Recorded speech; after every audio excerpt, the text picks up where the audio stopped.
You want to introduce our topic? So you may have seen in the email, but today we thought about, we wanted to spend a little bit of time sharing about our sabbatical and some of the reflections and I guess things that came up for us and our thoughts going forward as a community. And we titled it Beginning a New Chapter, because it kind of is. I mean, in a sense, it's just continuing, but we finished 10 years of pastoring, and that 10 years is done. And there was a lot of lessons. Yeah, thank you. Almost, a couple more months, technically. But there was a lot of lessons that we learned. And especially once we could step back for 2 months, we could really reflect on, wow, all the things that happened and how we feel about all the things that happened and what we would like to see going forward. So a lot of you have wondered, what did we do with our time off and where did we go? And so I thought we'd just share from the beginning of what we did, where we went, who we saw. So we took 7 weeks off, and 7 weeks sounds like a long time, but as we started to plan all the things that we wanted to do and the people that we wanted to see, actually realized we couldn't even do all of that. So we worked really hard to squeeze as much as we possibly could into 7 weeks. It was almost too much. Which we drove practically across the country twice to make it all happen. But to outline it, the first thing we did was we drove to Missouri to visit my parents. We always wish we could spend more time with them, and they live in beautiful countryside, and the kids get to be in nature. Also, Chelsea's family joined us there at that time for 5 days, and we had a really wonderful time together with them. And but then Camp One Heart was starting, so we drove back to Colorado. We dropped off our kids with the Kuramotos for a few days. We're so grateful to them for that, because that allowed Mike and I and Annalise to continue on west. I got this inspiration that I really wanted to visit my aunt. I have an aunt who's 80 years old who lives in Seattle. I'll do pictures, just outline it. And I thought it had been 10 years since I'd last seen her. I thought I'd seen her at a reunion, but I realized it's actually been 20 years since I'd seen her. And I really feel like if I don't take this opportunity to see her, I may never see her, and I'm gonna lose this connection with this part of my family. So we drove all the way. We visited friends along the way. We saw some beautiful nature. Came back to pick up the kids from One Heart, and then we drove east again. That we visited Mike's relatives, his grandfather, who's 92. In Iowa, and then we continued all the way out to Ohio, where my sister lives. My sister and I often meet together in Missouri. We kind of meet up there, but it's also been 6 or 7 years since I'd gone to visit her. She often comes to visit me, or we see her in Missouri, but I felt it was also important to go into her life and to see what she's created, and to really appreciate that. And then we drove back to Missouri. We left the kids there with my sister and my parents, and then Mike and I went to Hawaii for a week to celebrate our 20-year anniversary. And thank you. Almost 20 years in December, but we just have to do it all at once. And spent a little bit more time in Missouri, and then we drove back. So we put about 10,000 miles on our car. Maybe more. And I wanted to share a few pictures. We know you didn't come to church to see photos of our trip, but we have a few in there. Yeah, so this is in Missouri. My kids fishing with my dad. It turns out that my dad and Annalise have this peas in a pod connection right now, and Annalise was a big fisher lady. She was determined to catch a catfish. This is Father's Day dinner. I had to literally twist my dad's arm to get him to go out with us, but he had a wonderful time once he did. This was my aunt, and then her son is behind her. I'd actually have no memories of him, so I got to meet one of my cousins, and then my other cousin holding the dog. That was a really special time to connect with them. We went to Glacier National Park. It was really beautiful. We'd been told many times we should go, And we thought, well, if we don't go now, we'll never go. It was really out of the way. It's really not on the way to anywhere, but we made it happen, and it was worth it. And this was going back east, visiting Mike's relatives. This is his grandfather, who's in a nursing home now, or assisted living. He's at advanced Alzheimer's. But it was a really wonderful visit, and with other cousins. He's very jolly. He's very fun to be around. He's a really happy person. He likes to play with kids and like pretend to steal their cookies. He actually does eat their anyway. He's also generous. He's got lots of cookies to go around. We went to Ohio. My sister had just set up her own pottery studio, so she spent time teaching each of my kids how to throw pots, and it was a really special quality time also with their cousins in Ohio.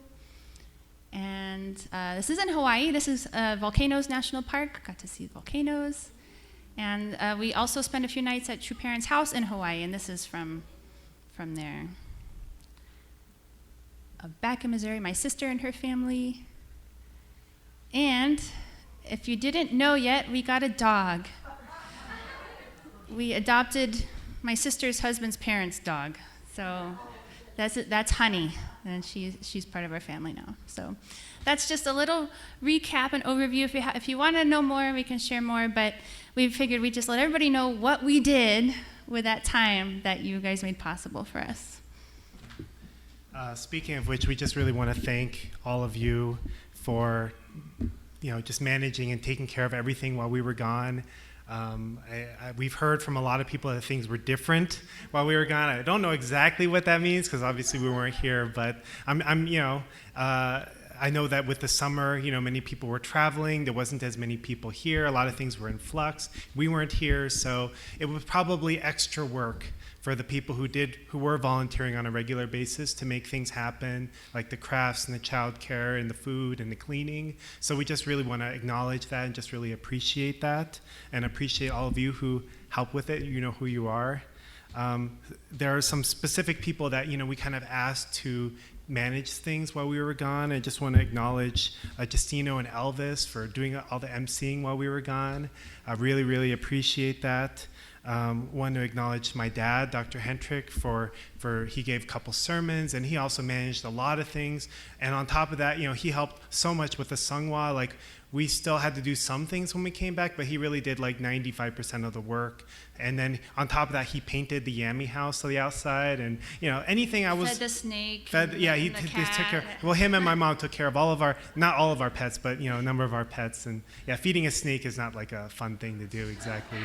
And anyway, there was just a lot of things that our parents helped a lot with, and we just really appreciate that. Would have been much harder without their support and without the support of all these people. Eugene, he agreed to take over like the management and the care of the rental property. And so, if there's like a plumbing issue, which there was, then I asked him to take care of it, or call the plumber or whatnot, and mowing the lawns and just taking care of the general overall well-being of the when Yana's family came, making sure that they had a key and all these different things. So really appreciate that so much. And we know that there's a number of people who volunteered to help with the children with Sunday school over the summer. We really appreciate that. And people who cooked meals. And Yosuke, he did all the sermon editing, which is something I've been doing for years and have always wanted to find someone else to do and have tried and failed. And Yosuke did a great job, and really appreciate him doing that. There are, the thought occurred to me, maybe we just don't need to have online sermons over the summer, who's going to miss it?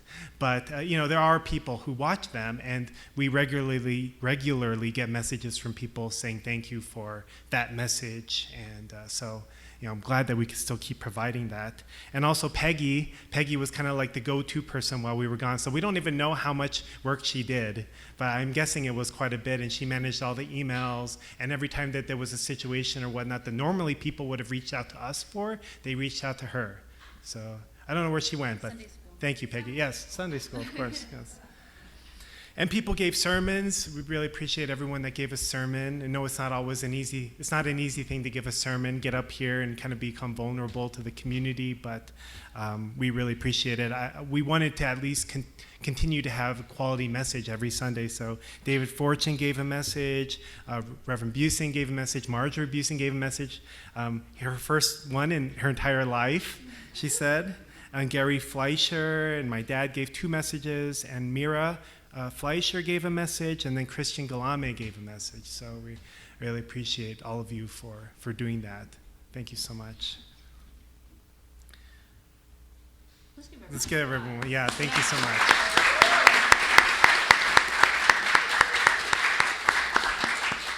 hope I didn't miss anything. So in our time that we had traveling around, visiting friends, visiting family, we had lots of really meaningful conversations and just catching up with people. Some people, like Adonia said, like she hadn't seen her aunt in 20 years. We also met some people that we hadn't seen since we were on STF together, or GPA, in our missions program, 20 years ago for us. And so not seeing them after 20 years, obviously their life has changed a lot. They've got kids. You know, they have varying degrees of connection with the church. Some are very strong, some not so much. And we just got a chance to kind of catch up on their lives and see how things are going. And, you know, just a brief time, you know, just sharing a meal together or spending the night at their house. 1 hour at a park? Yeah, 1 hour at a park in one case. You know, but these were very precious experiences that we had, and also just opportunities for us to be outside of our community here and outside of our personal lives and seeing, you know, what's happening in other communities or what's happening in other people's lives that, you know, maybe we only see them a little bit on social media, or a lot of our friends aren't on social media at all, like zero. So unless we're calling them, we don't know what's going on in their life at all. So that was really meaningful. And whether it was with old friends or with family members, one of the kind of constant themes that kept recurring for us, what we kept hearing is that nurturing community is a universal need that people have. Everywhere we go, we heard testimonies that, you know, either how grateful they were for the community that they had, or how something was deeply missing. In one case, somebody we knew had been going to the same church for 25 years and decided that, you know, it was time to move on. And it wasn't because, you know, they didn't appreciate the people, but they felt that nobody really cared about their situation, their life. And so with a broken heart, they left and went to a different church. But, you know, the need for us as we go through life and, you know, deal with the different challenges that life throws at us, to have good people in our lives, people who care and want to know what's going on in your life. And even if they can't do anything to help, but just somebody to listen to you and someone to care about what's going on in your life, it's something that can easily be taken for granted if you have it. But if you don't have it, it can be crippling for your life. And that's something that we heard over and over and over again. And it was, in a way, a little bit affirming for us, because even though we have made a lot of mistakes along the way, and you know, there's many things that we wish we would have done differently. From the beginning, 10 years ago when we first came here, it was always our intention to build community. That was like what we felt called to do. That was what we felt was what we bring to the table. Some desire and hopefully some tools and skills to build community. And that's something that we're going to visit a little bit later in the message when we're talking about what we kind of see for ourselves going forward, because in some ways, one of our regrets for these last 10 years is just seeing how we maybe strayed a little bit from that. We got so, especially for me, I got so buried in all the tiny things all the little errands and the to-do lists and the checklists, and this needs to be fixed and that needs to be fixed, and also some level of discouragement too, to be honest. Like it's easier to fix a fence and like look at the fence and be like, oh, it's fixed, it looks nice, than to sometimes to feel like you're really making progress or like making someone's life better. So there was a desire both on Adonia and I's hearts to really reconnect with that purpose and with that calling that we felt God put on our hearts 10 years ago, and really kind of reinvest into it, re-believe in it, if that's even a word. Yeah, it was interesting. I saw a number of my friends that I hadn't seen in a really long time, and that conversation, especially from the wives, was like, I'm trying to make some kind of, one person was trying to make a board game community, it wasn't happening. One person was trying to make friends in their little town in Idaho, and it was really hard. And I really could see that that's something that people really long for if they don't have, but it is easy to take for granted when we do have.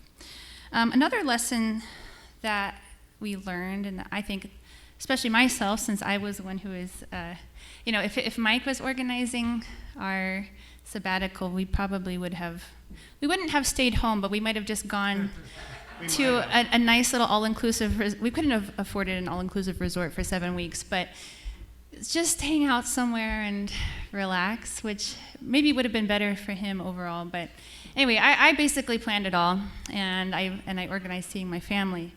And one of the big lessons that I got out of our time was really the importance of continuing to invest into our relationships with our family. And this can include our chosen family, but actually the family that we are given by God, our parents, our siblings, our aunts and our uncles, our cousins. These are people that God put in our life. And sometimes some of them are easier to get along with than others. And sometimes you feel like, well, man, why is this person so different from me or so hard to get along with? But nevertheless, I feel like they're in our life for a reason. God put these families together. And I think that they're really God's gift to us. And investing into those relationships is important. I really felt that, especially in the case of visiting my aunt, that if I hadn't taken this opportunity to go, like, really make the effort to drive all the way, bring gifts, and just appreciate them, that probably we would have lost that connection to that whole side of the family, not just my aunt, but also my cousins and their children. And it would be very hard to make that connection later on. And I also, as I mentioned with my sister, she has a little bit more time and freedom to travel, so she comes and sees us. But even though I don't have as much time, I think that making it a priority to go see her and to appreciate what she's built in her community and her life really helped her to feel that I think I can't speak for her, but I can imagine that being my sister, it might be a little bit challenging sometimes because we're so focused in on church and school and everything that it might feel like, well, only in their free time do I think about her or care about her, And I think that she really felt valued, and we through that quality time, I think, made a deeper connection too. But it really takes intention. It took a lot of planning and effort to make these things happen. It took a lot of coordination, it took a lot of money, and it's not always easy. But I think my lesson is that even so, it's not just because we're born with them that are family. Family is God's gift to us, and either they're in our life to teach us something, or we're we're in their life to be a blessing to them, but there's a reason why we have a connection with our family members. And so taking the time to make those connections, to invest in those people is really valuable, not just because it's a good thing to do, but also I was thinking, even in our church community, we have families move and then we have families move away. And in our life, we go through many different phases, but our family is always our family. So these are eternal connections and they're worth investing into.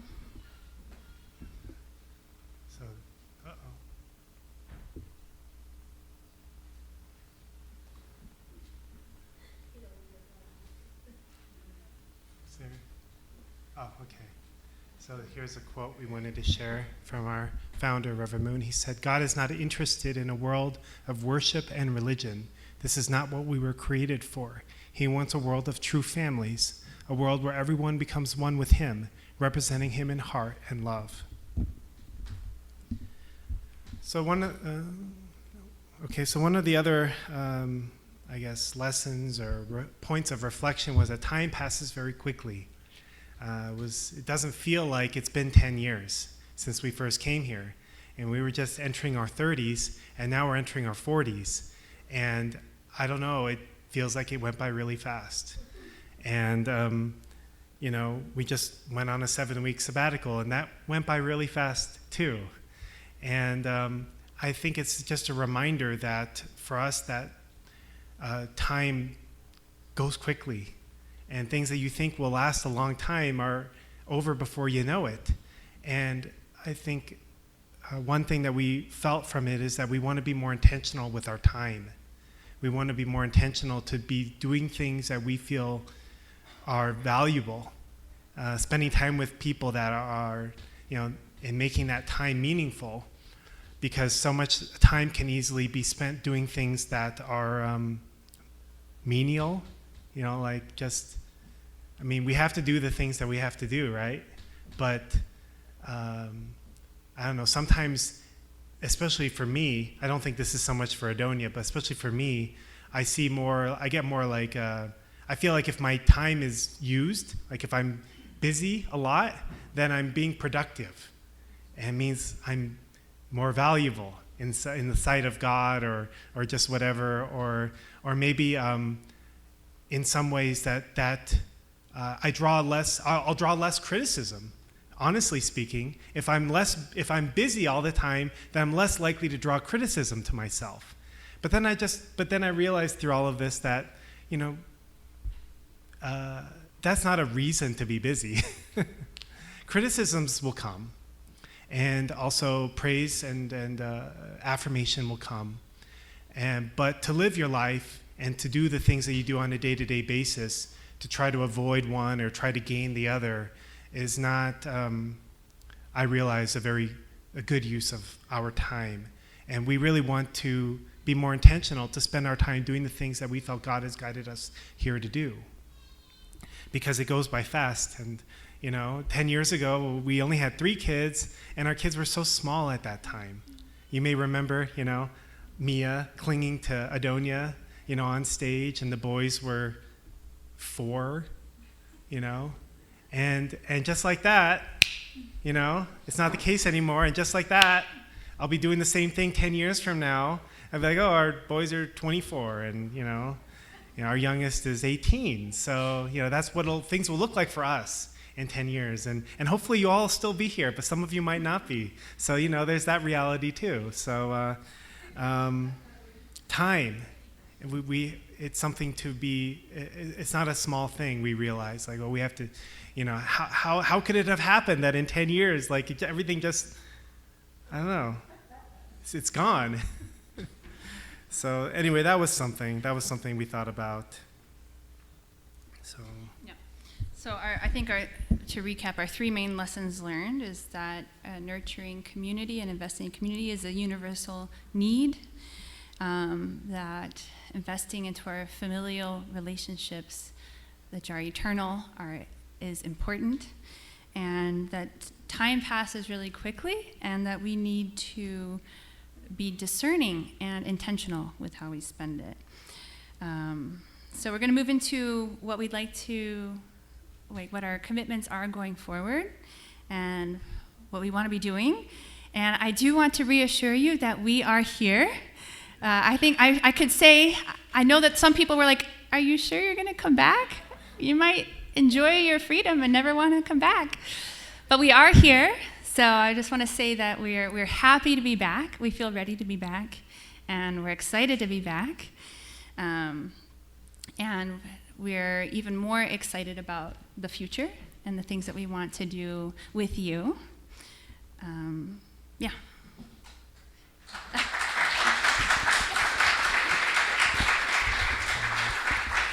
We have personal goals that we've kind of set for the next 10 years.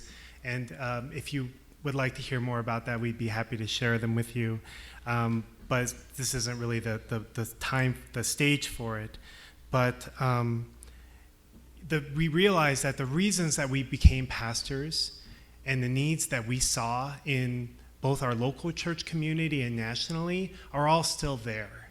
And we still want to, the reason why we got involved in the first place is still there. So we feel just as strongly today as 10 years ago that we want to keep doing this. But besides that, 10 years ago, we didn't know what we were getting into. And now we know what we're getting into. Like, we're very clear. Like, 10 years of experience, I hope, has given us some degree of wisdom to be able to, like, I guess, understand better what we need to do and the needs of our community. But also, we still have a hope to be able to, bring inspiration and hope to our national, international movement as well. But keeping in mind that our time is limited and our focus is limited, and we really want to focus where our gifts are. And so we really want to find ways to create more of a, how do I say this? Like, empower, like, leadership in our community. So up until now, Adonia and I have kind of like had our hands in literally almost everything. But little by little, as our community has developed and we've seen, like, Anissa come into youth ministry and Chelsea doing the music ministry, we see more and more like the power of like leadership and teams can do for an area versus just one person or two people trying to do a little bit of everything. It just, when we shared before we left that we started feeling like we were the bottlenecks. And now we know we were the bottlenecks. Like, we know it. We see it. That if we kept trying to be a part of everything and do things, manage everything, then it's detrimental to the community as a whole. But if we find people and empower people and train people and nurture people who have a desire and a gift and the tools and experience in their passion, in their ministry, and we focus on supporting and empowering those people, then potential is kind of limitless.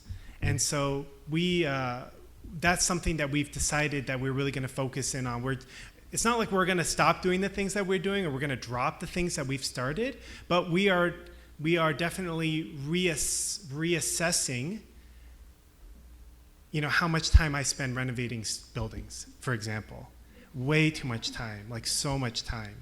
And like I said before, it's cool to renovate a building. It's cool to take out an old carpet that's got like stains all over it and like fix the floor or put a new carpet in or redo the hardwood, and it looks beautiful. And then the new people living there can appreciate it. But the question is that something I should be doing?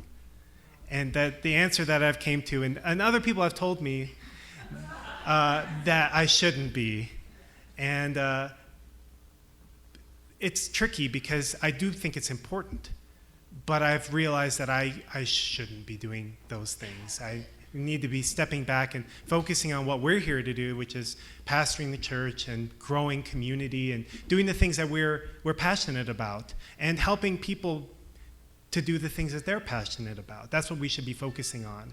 And I've spent way too much time renovating buildings and shopping and doing errands and trying to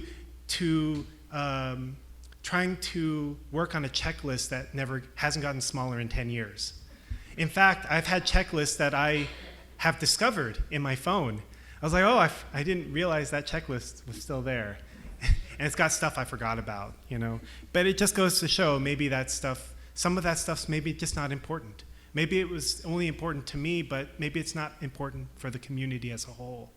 And what can I ask other people to do?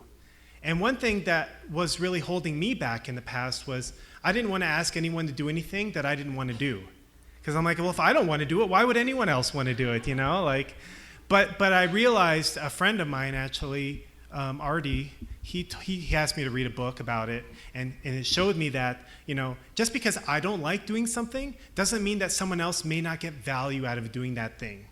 Because there's different kinds of people, and we get value out of doing different kinds of things. Like, I don't like doing laundry, but I've met people that have said, I would love to come and do your laundry. I'm like, okay. Oh, I won't tell you that person's name. But there are people out there like that. They love it. And we also know that just what we bring to the table isn't enough either. The skills and the passions that we bring to the table, there are things that every community needs, every church community or community as a whole needs to be healthy. And just trying to bring people closer together and foster relationships and whatnot isn't enough. There also needs to be like a deepening of understanding and faith and conviction. That's important for a community as well. And there needs to be outreach, and that's important for a community as well. And there's a number of different things that a community needs in order to be healthy. We don't bring everything to the table. So we've realized that we need to find ways to fill in. Instead of trying to just make it work, or sometimes what will happen is someone will come to us and be like, there's this real need in the community, and so out of our desire to be of service, we try to fill that need, and it just doesn't work because we're trying to fill too many needs, and we're not focusing on what we're here to do. So we realize that long term, it's going to be a lot more effective if we focus on finding the people who have that calling. So on a quarterly basis, we're going to start. Oh, you want to do that? Yeah. Oh, sure. So we have a couple of little action points that we have already determined that we can do in the area of our focus and passion, which is bringing people together, building the community, creating a whole family out of our church community.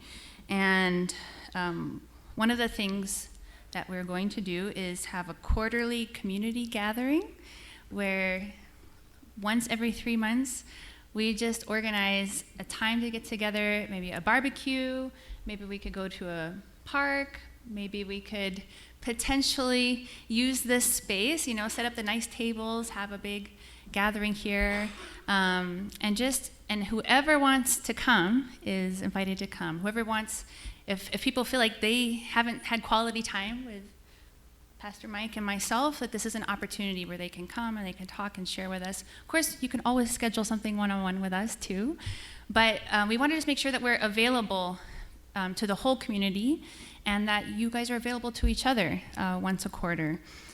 So we're going to be putting out a date for our first one before too long, and look for those once every 3 months. And then along with our goal to, develop teams and empower impassioned individuals, we're also going to be doing a quarterly, I don't know if you call it a staff meeting, but leadership team meeting for people who really want to get involved, people who are in positions of leadership to care for others, to start their own initiatives, things like that. And just on top of that, we want to let you know that we've been doing this, but I don't think we've really made it just known to everybody that we're always in the cafe before church. From 9:30 to 10:30, we're here, and Sometimes we're busy, so we want to try to be less busy. yeah, and there have been times when we're not there the whole time, but we really want to be intentional to have that whole hour before church to be here and to be available. So if you want to talk, you want to spend time, we will be in the cafe from 9:30 to 10:30. So don't be afraid to come early. And if you have any questions or concerns, or you just want to share what's going on in your life, we're here for you then. One of the quotes that really inspired me when I was, to be honest, there was one point when we were on our sabbatical that I was like, is this really worth it? Maybe we don't want to go back. Yeah. It was kind of at the beginning, and I was still stressed and kind of had a hard time adjusting to not being here and not being involved in everything. And also I was just seeing a lot of things on social media. Once again, probably wasn't a good idea, but just like things that I saw in the world and in the church, I'm like, man, everything's going downhill. And I'm like, do I really want to be like beating a dead horse, But then I saw this quote. We were at a little store, and it's by John Wesley, who he's founded the Methodist Church.